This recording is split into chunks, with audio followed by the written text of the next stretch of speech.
Welcome to Fast Frontiers. I am your host, Tim Schigel, Managing Partner of Refinery Ventures. In this episode, we're talking with Sarah Anderson, founder and partner of Vault Fund. In this episode, we're going to dive into what makes a venture studio. Sarah will help us differentiate between a typical venture fund, venture studios, accelerators, and incubators. She dives deeper into the various venture studio models that we are seeing in the market and includes her thoughts on how a studio should be set up with fair and incentivized equity structures. The biggest theme, or so what, I hope you take away from this conversation is that venture studios are a unique and viable way to start companies. By facilitating the 0 to 1 stage company creation, backing experienced hypergrowth entrepreneurs with domain expertise, venture studios can create tremendous successes. Please enjoy my conversation with Sarah Anderson.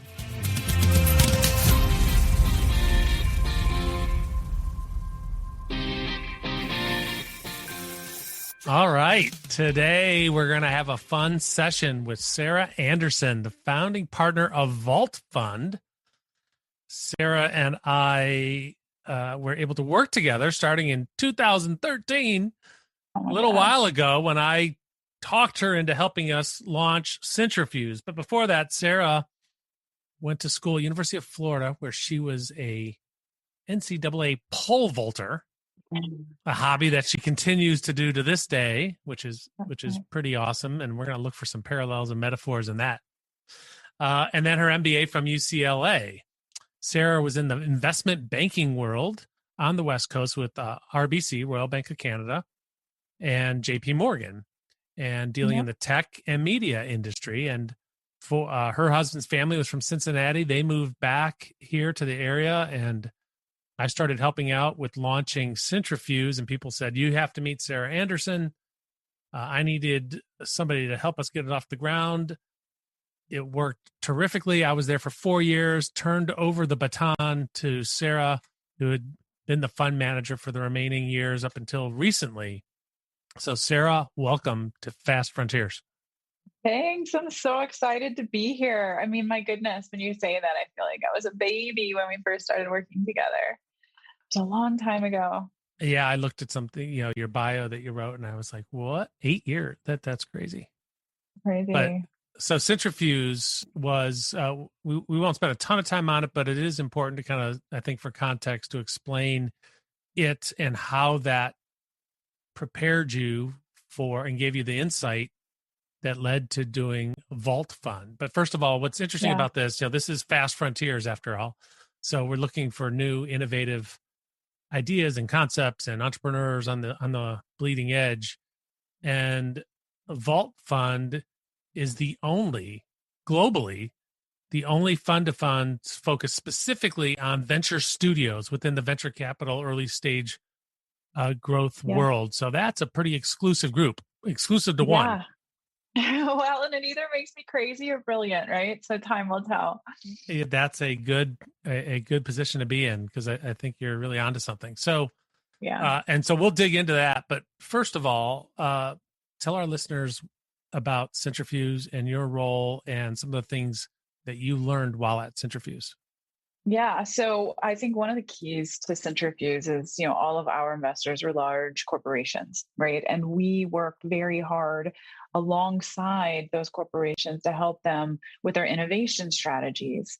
And one of the key theses that we were testing at Centrifuge was by connecting these corporations with the venture investors themselves, instead of doing individual pilots with startups, they were able to see across a much broader landscape of innovation, startups, categories, and really help that innovation effort become more efficient, right? And so the large companies in Cincinnati, Procter & Gamble, Kroger, Western and Southern Insurance, Great American Insurance, they were the draw. They were the honeypot that we used to draw those early stage venture firms to the region, give them a reason to come. And we had two funds, over 100 million under management. And tell us about some of the funds, the venture funds that Centrifuge was looking for, and the relationships you built. Yeah. So, well, I think one of the best case studies is actually a relationship that you forged, Tim, when you were there with Graycroft as a good example, right? Graycroft is one of the preeminent investors, venture investors, early stage between New York and LA. And they had a very strong interest in a startup, a local startup in Cincinnati called Everything But the House, which they ended up leading the early stage rounds for Everything But the House. They became very active in the region. They have strong insights across tech and both consumer tech as well as B2B tech. And because of that, they've been a really strong partner to a lot of our corporate LPs. So that is the type of GP relationships that we were trying to build between Fund One and Fund Two, right?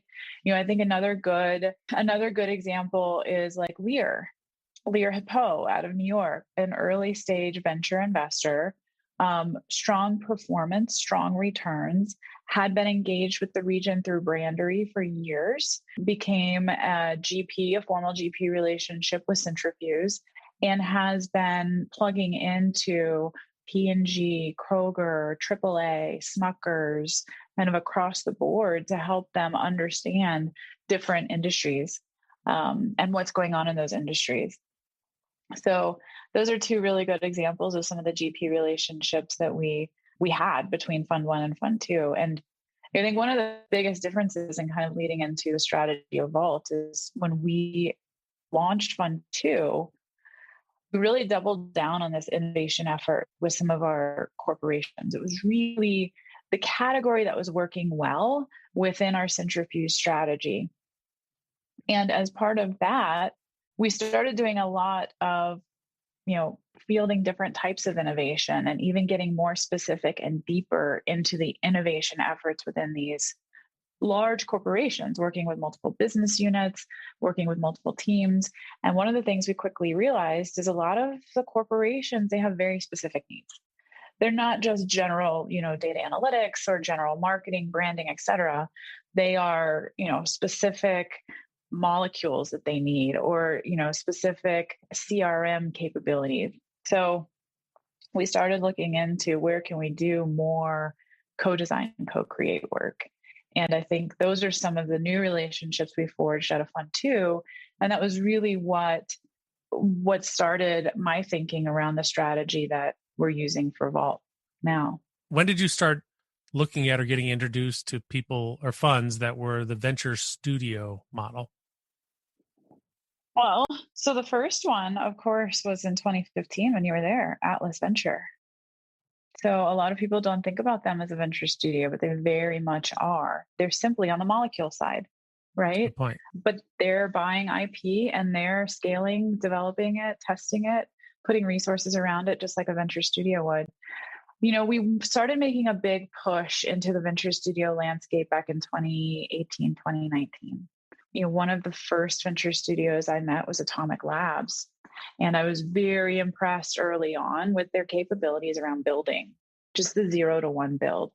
And also their performance really stood out among the pipeline of traditional venture funds we were looking at the time. And so that was kind of a push to look more across the landscape. And we talked to, when I was at Centrifuge, we probably talked to at least 20 or 30 studios to try to get a sense for who had really strong expertise working with corporations. Because it's not super easy to work with corporations all the time, right? So having that experience and those partnerships and understanding how those teams work was really important. We were also looking at which venture studio partners would align really well with some of the core businesses among our LPs, right? To kind of plug into that bench of talent that they needed. But, we took our time. We really landscaped the industry over the next 2 or 3 years, and we made a couple of commitments. There's still a lot of work going on at Centrifuge now in the venture studio space. I think a lot of it is driven by our LP partners who are becoming more and more interested in the space, which is good. Let's back to definitions. So help people understand the difference between venture fund versus venture studio versus even an accelerator. What's the same and what's different?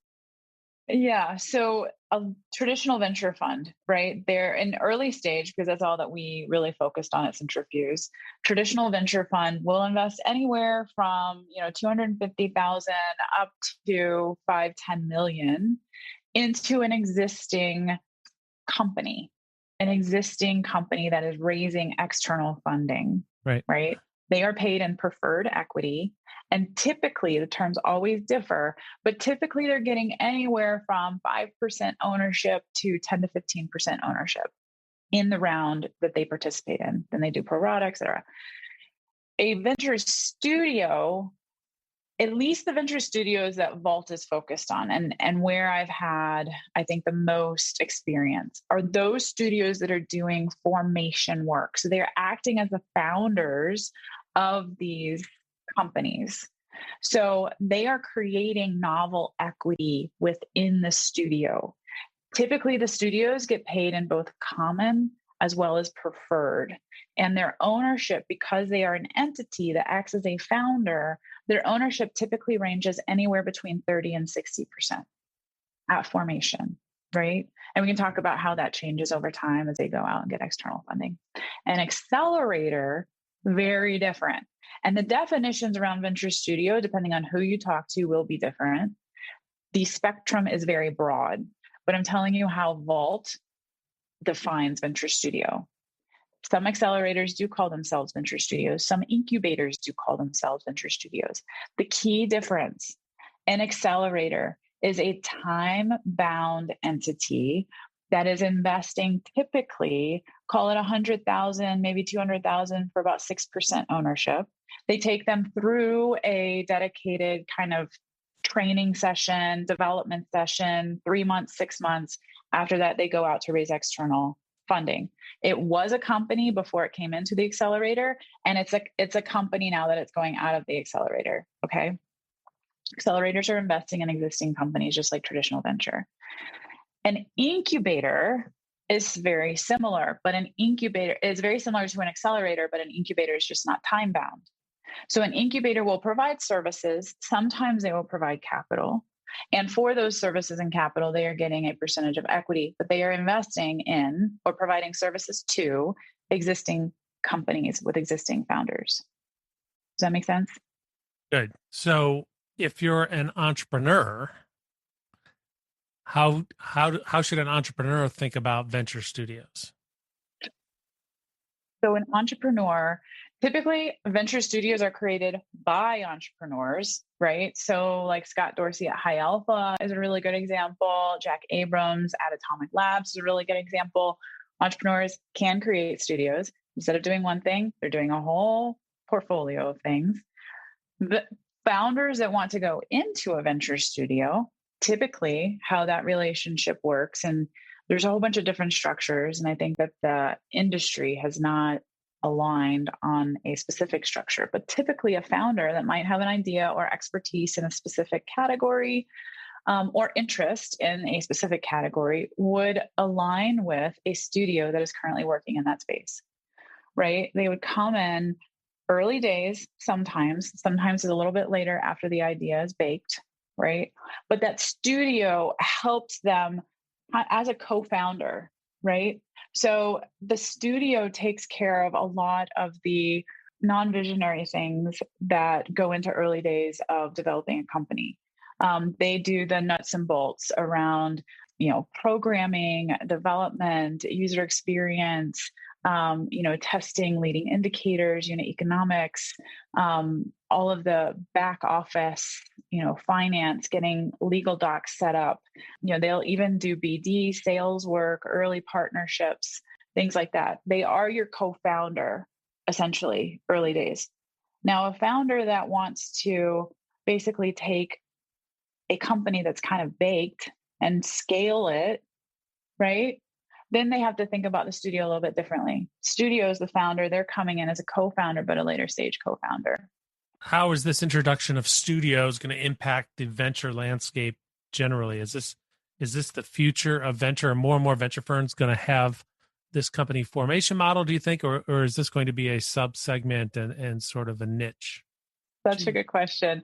because I thought about this a lot. I mean, I think like and I'm biased because I am very bullish on the studio category.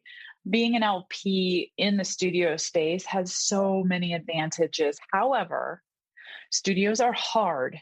They're hard and they're risky. And so what we have seen is several traditional venture funds who do want to create the studio environment. And a lot of that is because they have ideas. They see a lot in the industries that they're in. They have access to talent and they want to create companies either to solve solutions that they don't find in the marketplace or because of the economics of being a founder and like Snowflake was created inside of Sutter Hill, a huge return to Sutter Hill, right? You see the same thing with like a 5 a.m. and their 459 program. So Snowflake went public a year ago in 2020. They're basically a future cloud-based data warehouse, and it's probably selling them short in terms of how they would define it. Went public at about $100 billion market cap, currently at 77. Sutter Hill invested $200 million, and their return was about $12 billion. Well, the Mike Spicer was a venture partner within Sutter Hill that founded the company, right? So, and this is a good example. At exit, Sutter Hill still owned 20% of Snowflake. And that is rare in traditional venture. The only reason is because they formed Snowflake from within Sutter Hill. So we have seen this. I think the biggest challenge in whether this becomes more mainstream among venture funds is the fact that it is hard and the margins on venture studios internally are not as high as the margins on management fees. You have to hire enough people to grow and scale multiple companies, right? You're focused on that 0 to 1 build. So you end up having a bench of talent that is, much deeper than what you would normally find in a traditional venture fund partnership, right? You have to pay for those people. And so it becomes expensive. Yeah. Well, that also kind of leads to a question, however, which is the structure of a venture studio, because you mentioned Atlas at the beginning, and I think they're great. Their formation activity just happens out of their main fund, whereas many of the venture studios are typically somebody who calls themselves a venture studio has a fund and then has a studio attached to it, and the ownership and the investor base may be different, which has some advantages but also some disadvantages. So is there a predominant model that you've seen? Well, so I've seen 3 models. And this gets back to, and I think one of the reasons that you don't see more institutional investors participating in this category is because it really hasn't aligned structurally on a specific kind of, context. I think it takes a long time to understand some of these venture studio structures and the cash inflows, outflows, how decisions are made.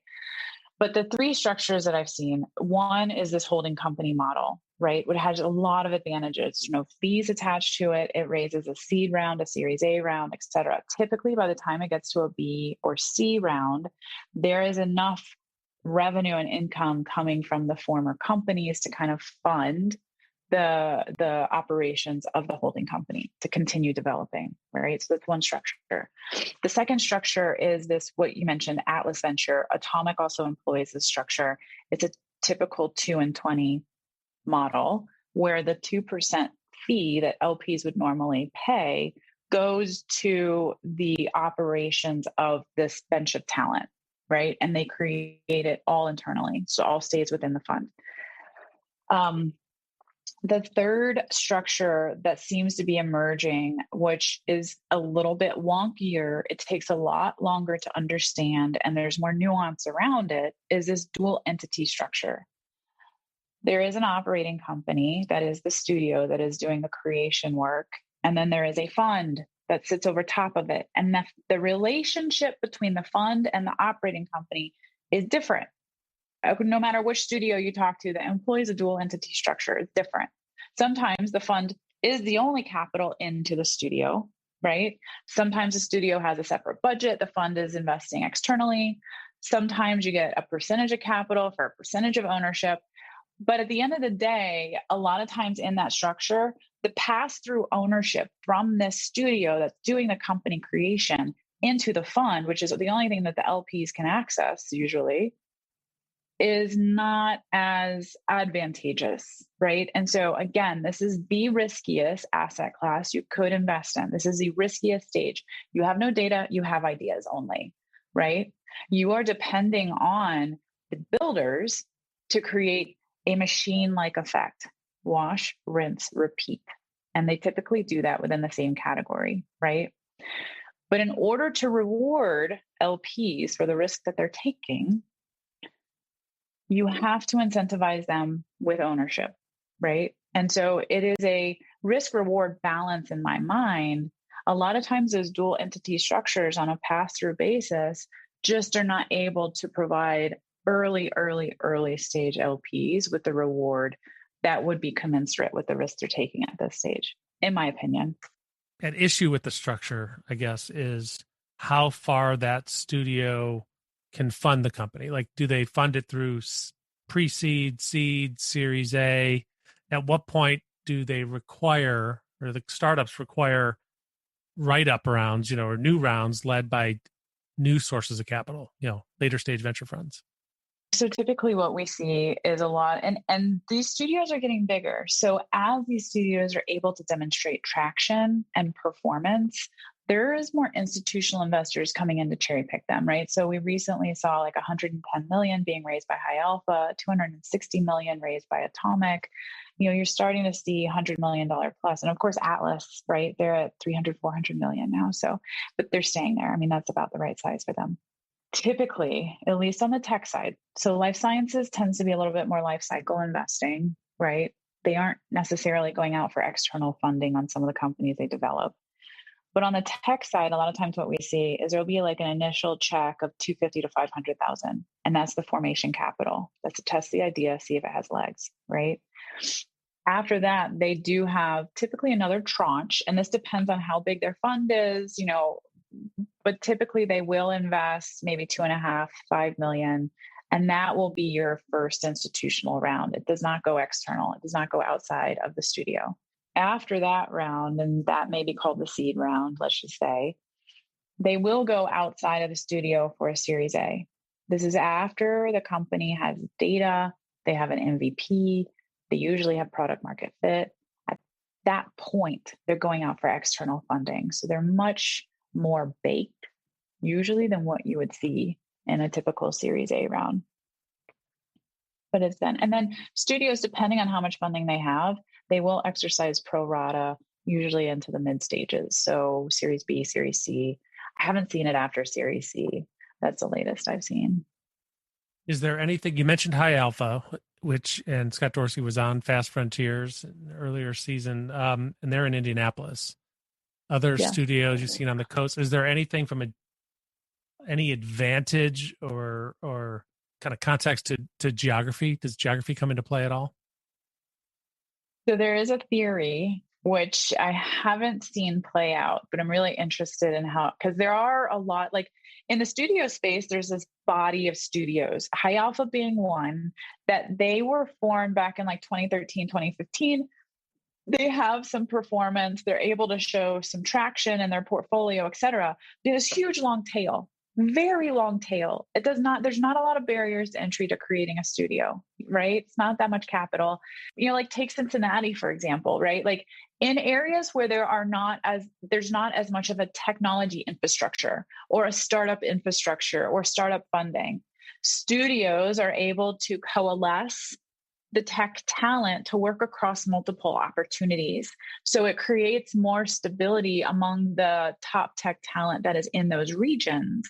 And I have heard this for basically tier 2, tier 3 geographies, that studios could create a very strong model around new company development, new tech company development. And I think in the era post-COVID, right, where there is a lot more remote work, and people are moving into geographies outside of their job requirements, this becomes much more prominent, right? And it's not just in the United States, but these are also areas that are being covered by studios globally that have historically had good tech talent, but they haven't been able to coalesce the tech talent into, kind of a central body that is able to allow those technologists to go from company to company more easily.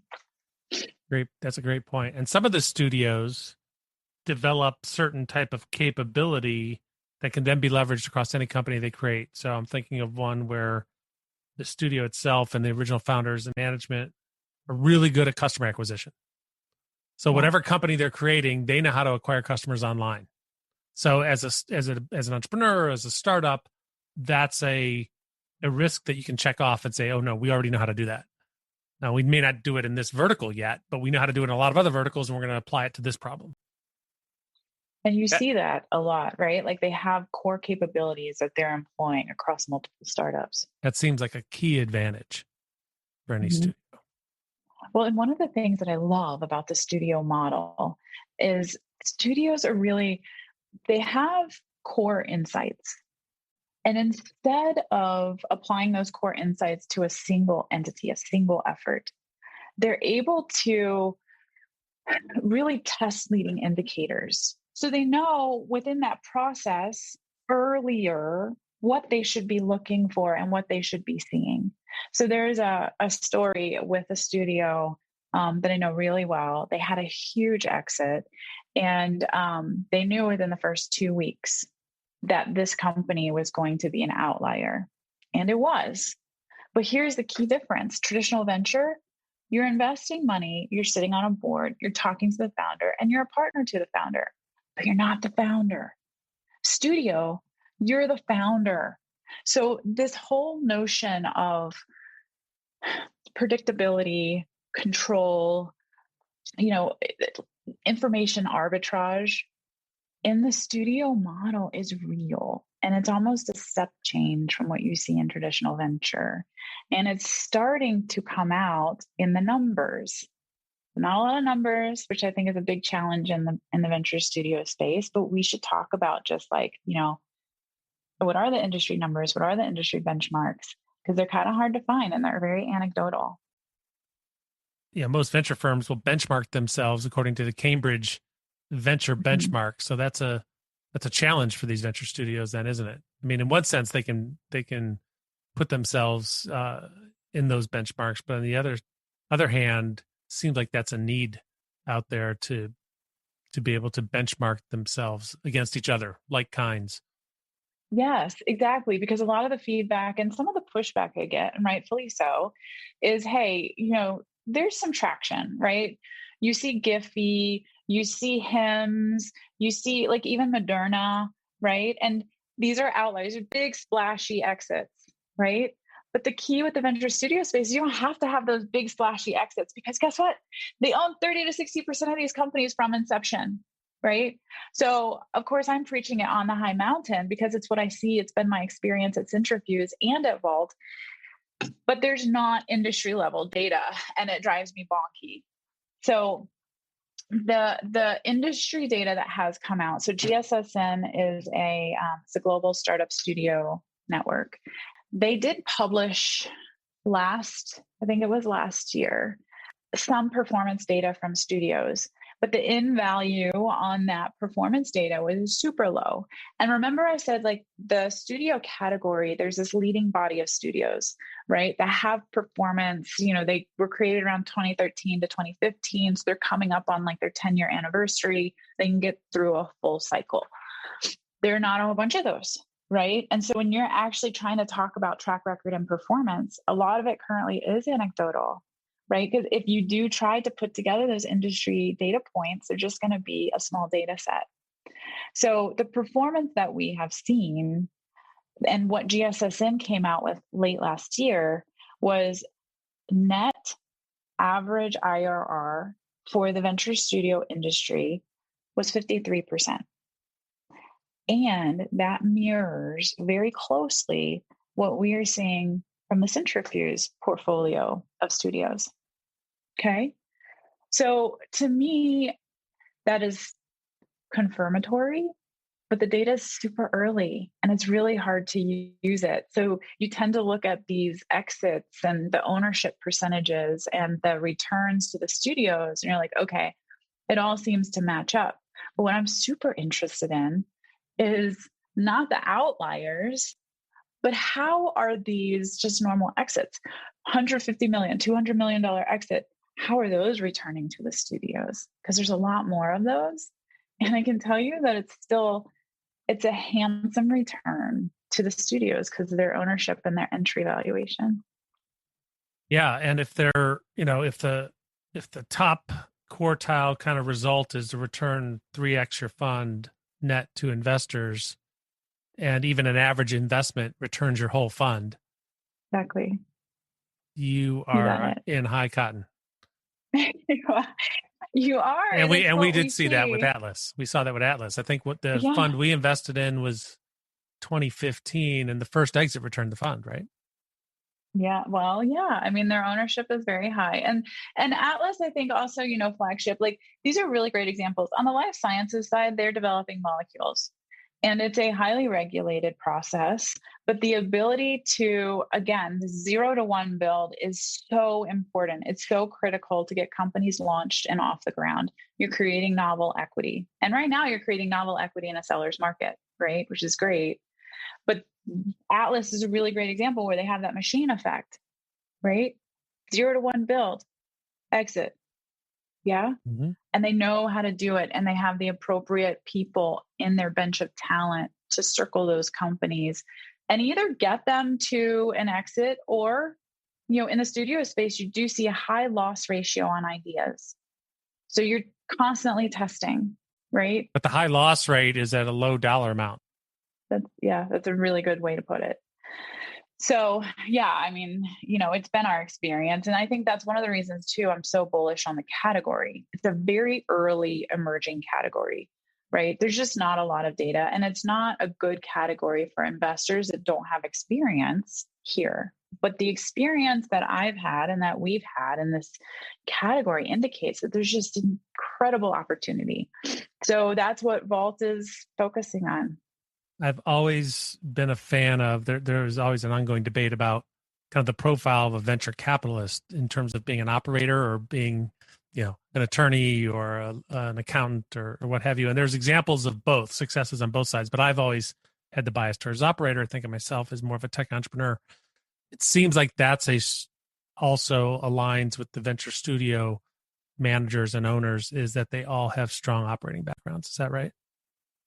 Yeah, and they necessarily need to. I wouldn't say all of them do, because remember that long tail, right? I mean, you definitely have people that are emerging that don't have the operational background, but they need to have experience with scale and exit. Because if you own 100% of something that's not valued, is $0 in valuation, it's still $0 that you own. So you have to have some experience getting companies to exit. And that is necessarily usually people that have been prior operators and have had good, successful exits. But Tim, you would fit really well in that category. Oh, I need to find one. I need to find one. I need to find one. Are you thinking about creating a studio, Refinery Studios? That'd be great. Oh, well, you never know. The okay, so for studio managers out there that are listening, for the ones who are listening, if there was any one thing you'd like to see them do or do differently, what would it be? I think one of the key topics right now in the industry is just compensation and fairness. And so I mentioned earlier, this is one of the riskiest categories to invest in. And the risk reward profile is something that we look at quite a bit. And it needs to be fair. And when I say that, it needs to be fair across the LPs, but it also needs to be fair to the studio partners and the founders that they're bringing in. And so what is fair is very debatable. But I wish that we see a lot of studio partners, launching a studio, coming out to raise from traditional LPs. And they are only compensating those LPs with a traditional level of ownership, right? And so I think that that's one of the pieces that I have been struggling with the most is I like when I see models that feel very fair across the board to all the parties involved. It makes me a little bit disheartened when I do see really talented studio partners coming out and, providing, the LPs provide all the risk capital for 10% ownership. And that makes me frustrated. So I would just say, whatever structure you align on and whatever structure the studio partner feels like they can work within, they just need to make sure that all of the work, capital, ownership, et cetera, feels fair across the board. Yeah. And that's good input, but it also will likely get sorted out over time, right? I think so. The funds that have the proper alignment will continue to raise more funds for their studios, and those that don't won't, perhaps. Yeah. I mean, I think you will definitely see it in the performance for sure on a net basis. Yeah. So you took the plunge in this venture studio thing, which is pretty darn cool. Congrats on being different. How did pole vaulting? How did the mental aspect of pole vaulting and the mindset of pole vaulting help you with this? Because you are now an entrepreneur. Previously you worked for other folks, other companies. Now you're an entrepreneur as well, right? Yeah. Starting this new fund. Which, I mean, I have to say to all the entrepreneurs out there, like, it's crazy making. It's equally rewarding as it is difficult, right? But it's what we do. I can't imagine doing anything else. And I think it's well worth it. Well worth it. Like, I'm so confident in the strategy. Vault, if you think about what a vault is, right? So on a vault, you have to run as fast as you can into a takeoff phase, right? Where you're using an instrument to like cast yourself up into the air.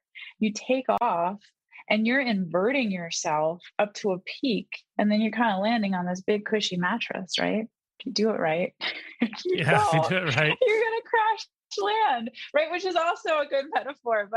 But the vault, I mean, I think to have a speedy approach, a takeoff and inversion, all of those things align really well with exactly what studios are doing.